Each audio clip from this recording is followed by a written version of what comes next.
much an industry of like advertised jobs and things like that. It is.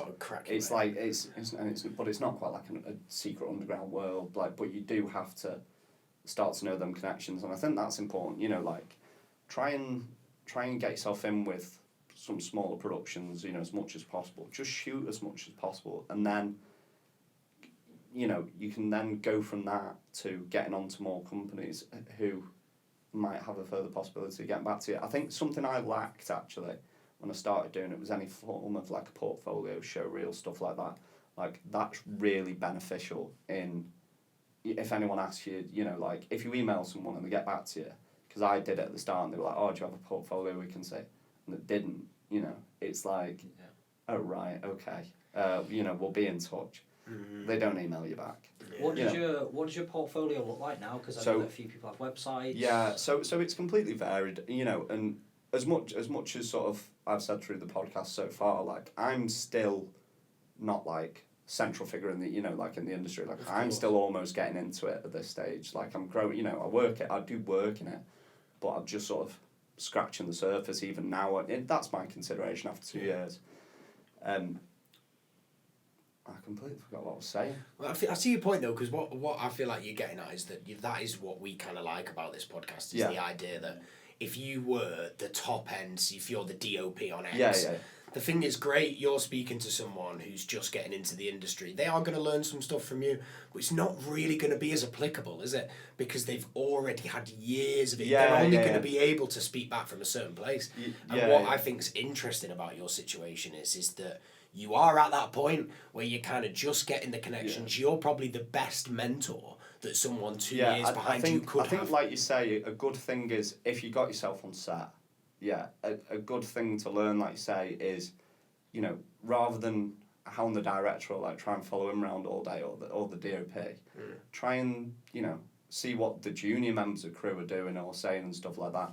And like I say, that I find that they'll definitely be more obliged to like help or give advice or like tell you what, you know, because there's less responsibility on their heads, there's like less pressure. There's just still a lot of pressure, don't get me wrong, but you know, they're closer to that position, like you say, whereas someone that's worked in the industry for 20 years might not necessarily remember, or the times might have been, you know, different, you know, their method. Everyone's unique in how they get in touch or how they, you know, get into the industry and things like that. But definitely speaking to the younger crew. Just going back to the portfolio. So portfolios again is a subjective thing. It's what you make of it. I think a show reel's quite important. You know, but you will have need to have had a fair variety of shoots as much as possible to make it interesting. Sometimes they're extremely long. Like you'll see them, then they're like 6 minutes long. They don't 2 minutes at most. People. If you send them a show reel and it's 6 minutes, they don't want to sit there for 6 minutes and watch it. They want 2 minutes of like. So would you have all clips in that of different? Of different shoots. Probably, each one's probably 5 to 10 seconds long each. But they're like, I've used the same shoot multiple times in that, just split up into different sections of the, you know, and like chose the best bits out of those videos that are most aesthetically pleasing, you know. It's certainly the best work, that's why it's there. But also, you know, you have to entice whoever's looking at it. Yeah. And then further than that, I like a photo portfolio, which is similar, you know, in that sense. Instagram, you know, like certainly is quite important for networking as well as having a portfolio at the same time.